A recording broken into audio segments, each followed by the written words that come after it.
Good evening, whakalawhalahi atu hane he tau tola ta wala tala tutupu ke lata ia mui awhiawhi nei. Ko e whiwhilianga he anga tō lunga ke nā kai mai ke taha tama aonga ke whakamatala e hana whakamatalaanga ke tau siwianga whetoko whakaperitania kua hahae te manatu nā kai whiawhia. Ko e whiwhilianga nei kua talahau mai kua whakatutala loa e tau whai aonga kiai mo talahau kua nā kai hangahanga mitaki e matapatu manatu. Ke lata mo hana whakamatalaanga. Kua talahau e hana matua nā kai māme ia koe hane kua whiwhilipihia he aonga kai kua moua e hana tama e whakamailonga koe mitaki lahi hana whakamatalaanga. Kua whakatutala e aonga mo e whamama ki au hine awhi tau kakano kua nā kai o tatai e tomanatu ke maike aia ke tutala ke he matakupu mo e whakamatapatu e hana whakamatalaanga ngau ke hana moui. Ko pē mai e matua, he tamanai ko nā kai whiawhia ia hakua lahi e mga aho mai malolo e hana tama ki tause e whamatalanga mui toa ki he matapatu manatu kua tuku atu he tau whai aonga. Ko e whiwhilianga hana ke whakaonga hana maui mo whakatai nā kai whai mena ke lea ia ko ta haki mai ke whamatalanga nei. Lawhi atu whoki ko ia ni taha e tau whanau ko maua e whamailonga mitaki ha koe whamatalanga nei mo kua lata ke hoko atu ke whetoko. Koe taha talahauanga kua tuku atu he aonga ke maike ia nei ke tausi taha whakamatalanga kai nā kai maike ke tausi e whakamatalanga ke matapatu ne kua whiwhili mo tuku atu ke hiki ke he taha matapatu manatu whoki. Pehe matua nei, nā kai hako mena nei kua tausi he aonga mo kua lata ke liu manatu ke tau ahui i mua. Ke maike ke whakatutala e tau mtakupu pehe nei ke whakaako he tau whanau e mahuinga he tau whiwhilianga ke he halau tolu tau momoi. Kua nā kai lata ke maha koe tau mena penai ka kua lata ke whakatutala ke heke mō tau puipuianga ke he halau tolu a tau momoi fuata.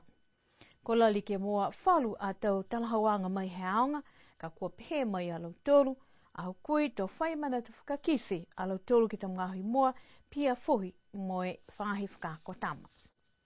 Kua whaki tua he whakatawhanu niwe tolunga fulu e awhetala New Zealand ke whakatawhanu Japana ke lata mo he alau tolu tau ngahua he osi e tau le kua tupu whakaofo he tau ko mole ne tokalonga tau tangata ko mamase ke he motu ko Japana.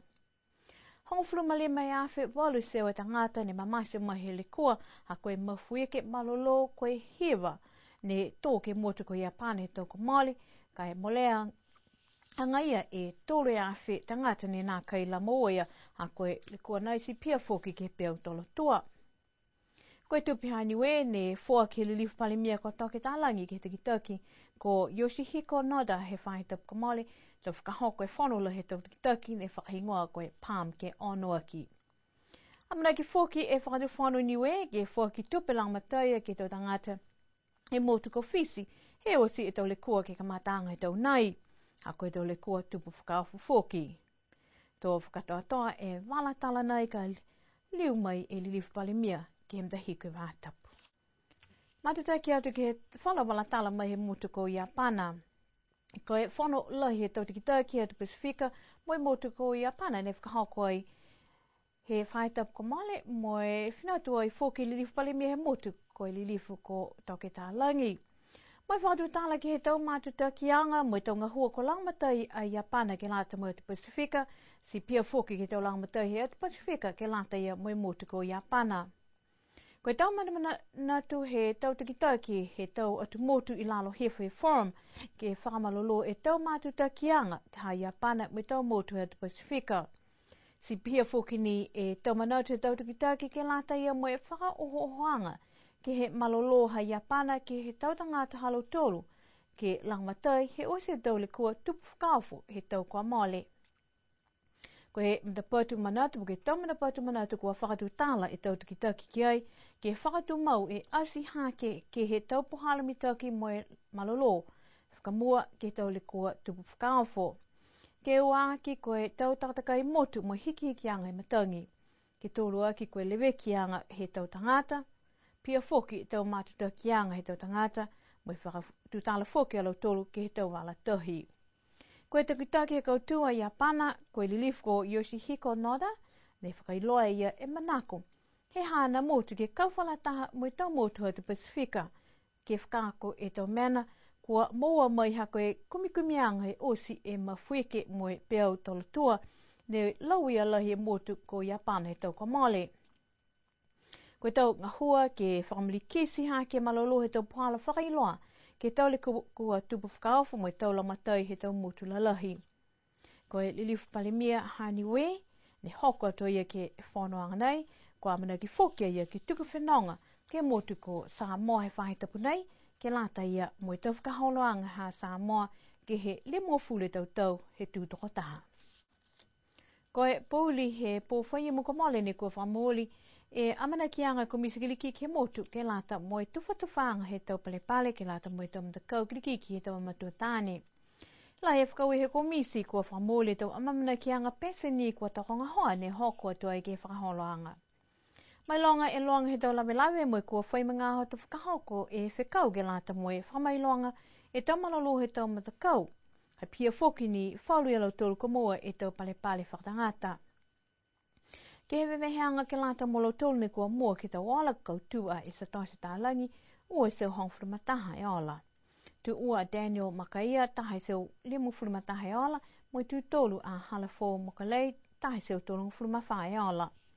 Ke lata moi tau tangata Seka kautua Dani Panama, tu ua a Pana Poia Fasi, Poia Kesene, Saint Joan tālangi, moi tu tolu masini holo langalonga. Ke lata moi tau hapo kautu Ioan Mamaia, tu ua Brent Ioane, Iacopolo Foli, niu maka kaiuha, Pana Poia Fasi, Wesley Silmanu, si tu tolu, haki motu lau Foli, John tālangi mo Mitisela whaleta tau. Ke lata mo tolu ne kua tāmase e tau tangata ki he tau olo moi ngoi, whinautu ki a Pope tālangi tu ua Trevor Seakia, tu tolu a St. Joan tālangi mo Felicity. Koe tau tutuanga he tau matakau, kau tu a Avasele tu ua Mutalau, tu tolu a Kupu, mai whaa ki e manga koliku. Koe amamana ki anga he komisikiliki ke motu, ke mahomo ki mua, e mitau ki tau wheua ki he tau kahau, mai amana ki whoki, ke kau whalataha he tau matakau ki tau whakaholoanga penei, ne kua whakatoka paua ki ke lata me tau tangata, pele ki he wheua nei. Koe tau wheua kilikiki he tau whiwhine kua longalahi, e tau tālahi e o mai he halakai whaka hoko e tau wheua he o ki o ki wā tapu kua mole mo kua nākai whakahoko, e tau wheua ha tuapa mutalau ha kupu mo la kepa, ha koe tau lawe, whaka maanga pia whoki mo matakau ha makefu.